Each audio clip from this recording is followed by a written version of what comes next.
ঈদ উল ফিতরকে কেন্দ্র করে জমে উঠেছে রাজধানীর শপিং মলগুলো। চোখে পড়ার মতো ভিড় দেখা যাচ্ছে ক্রেতাদের। অন্যান্য বছরের মতো এবারও পোশাকে রয়েছে ভিন্নতা ও নতুনত্ব।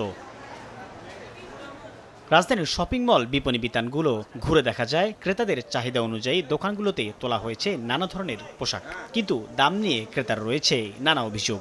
ফিক্সড প্রাইসের দোকানগুলো তো সেম অ্যাজ ইউজুয়াল, তারপরে একটু বেশি।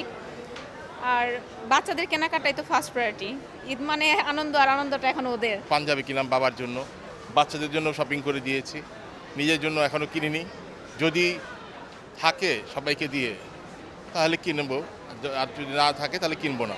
এবার দেশি বিদেশি আকর্ষণীয় পোশাকের পাশাপাশি নারীদের পছন্দের শীর্ষে রয়েছে শাড়ি, টপস, লেহেঙ্গা সহ আরামদায়ক সুতি পোশাক।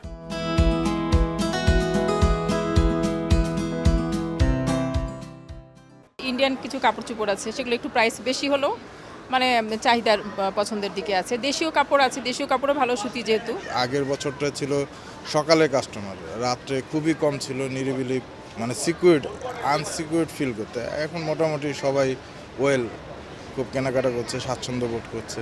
আর পুরুষদের পছন্দের তালিকায় রয়েছে shirt, T shirt, jeans, trouser, পাঞ্জাবি সহ বাহারি পোশাক। সাইফুল ইসলাম, সময় সংবাদ, ঢাকা।